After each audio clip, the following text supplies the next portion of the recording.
Grabe yung mga ka-CCS, alam niyo, grabe, nakaka-proud talaga yung nangyari kanina sa game. Hindi ko napigilan by the end of that game. Sobrang tumulo yung luha ko. Kasi alam ko yung struggle na pinagdaanan nila.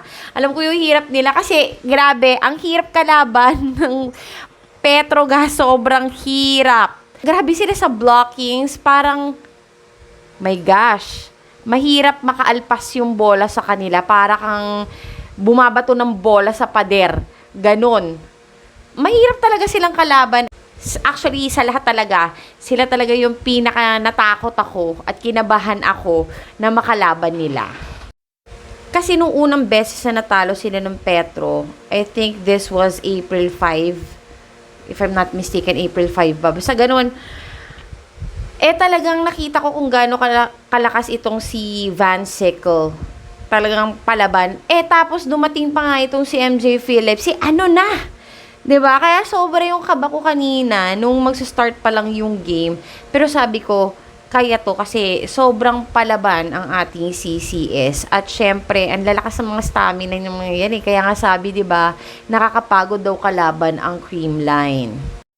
Pero grabe, lahat talaga ng teams ngayon ay nag-step up. Aminin na natin yun na nahirapan talaga ang Creamline. Etong conference na to talaga ay ang dami nilang naging errors, ang dami nilang loses. Talagang hindi ito yung normal na nakikita natin na CCS na dati kasi parang petiks-petiks lang, yung bilis lang manalo. Pero ngayon, makikita natin na talagang pinaghandaan sila ng ibang teams. Kasi imagine nyo, di ba, yung CMFT, aminado din naman sila na never pa nilang natalo ang Creamline. Pero, like for the first time, natalo nila ang CCS. So, di ba, ang saya nun. Pero syempre, bilog naman talagang bola At saka marami namang players ang nag-i-improve. So, ako as a fan, hindi naman ako toxic fan kagaya ng iba dyan.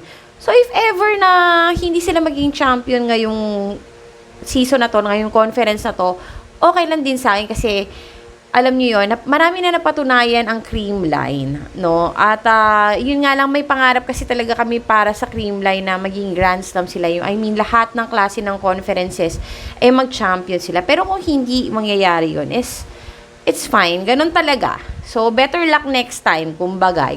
Pero alam niyo yun, as much as possible talaga, syempre, kung may bet kang isang team, gusto mong manalo yun, diba? Yung sinusuportahan mo. Ako talaga kasi ever since talaga na nahook ako dito sa PVL, sa volleyball, talagang Creamline na yung napusuan kong team. And speaking of, kanina nga, yung game, nagkaroon nga daw ng dayaan. No, ayoko kasi i-stress out, i-emphasize yun. Kasi ang mahalaga sa akin is nanalo yung CCS. 'Di ba? Pero kung may dayaan siguro, hindi naman yun na ito tolerate. I mean, kung sinasabi nila na obvious daw na meron dayaang nangyari, di ba nakakahiya yun? Na tinotolerate nila yung ganong klaseng pandarambong, di ba? Marami lang kasi sa atin na fan ng ibang teams na hindi natin matanggap na natatalo ng Creamline. So, I think yun din yung problem, di ba? Parang walang sportsmanship. Usually, yung mga walang sportsmanship, yung mga fans Di ba sila yung talagang keyboard warrior, sila yung talagang paaway. Di ba? Sila yung talagang defensive and everything. Pero yung mga teams naman, wala naman sa kanila yun. Tsaka kung sinasabi natin na parang sagip ka pamilya at dahil sister team ang CMFT, I don't think so. Hindi naman siguro ganun yun. Kasi hindi naman siguro papayag ang CMFT na ganun yung mangyari. And to think na nagsalita mismo si Coach Dante na sila mismo talagang hirap talaga sila sa CCS. Mahirap nga talagang kalaban ng CCS. Hindi naman tayo yung naglalaro doon para malaman natin, di ba? At mag-judge tayo na, kaya na nanalo yan kasi dinaya, binayaran yung ref, ganyan-ganyan. I don't think na yung mga haka-hakang yan may katotohanan. Ayan kasi yung mahirap porket palagi na nanalo yung Creamline. I-judge na sila yung favorite, 'di ba? Sila yung nagbabayad para manalo, ganyan. Without even appreciating yung binibigay nilang effort at saka yung pagiging palaban nila sa loob. habang naglalaro, 'di ba? Pero one thing is for sure talaga, ito I can attest to it, talagang kailangan nila si Tots Carlos sa loob.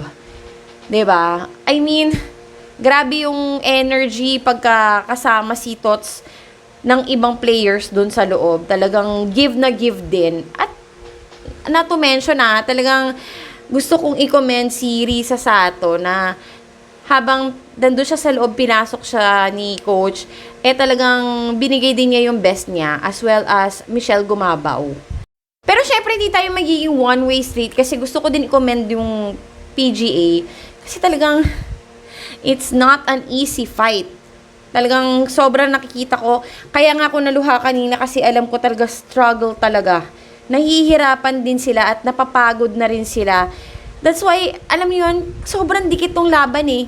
Maglalamang lang sila ng 1 point, 3 points yung pinaka, 'di ba? Tapos nun, ganun dikit na dikit yung laban, kaya sobrang intense, kaya sobrang ramdam ko yung pinagdadasal ko actually na wag silang mapagod. Kasi talaga nakakapagod yung game against PGA.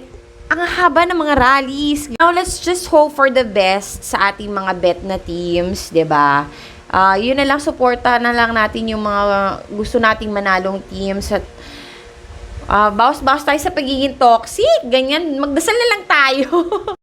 Wala lang, gumawa lang talaga ako ng content para dito sa volleyball na to kasi na-hype talaga ako kanina kasi hindi ko talaga expected. Alam nyo ba, kanina tanggap ko na pumatalo yung CCS pero hindi sila pumayag. Talagang lumaban sila hanggang sa huli. So that's it for today's video. Thank you so much. Wala lang, nakipagchikahan lang talaga ako. Actually, itong channel na to, hindi talaga to pang sports. Pero, here I am, na sinishare ko lang sa inyo what I'm feeling right now. So, thank you so much for joining me. I'll see you on my next vlog. Ta-ta! Hello mga ka-popcorn! So, bago po ang lahat ay gusto ko po kayong anyayahan na i-follow po ang aming Facebook page. Ito po yung GYP Get Your Popcorn, yung may 144k followers. Kasi ito po ang aming YouTube ay bagong gawa lang po ito. Dahil po yung dati naming YouTube account ay hindi na po ma-open ng aming boss.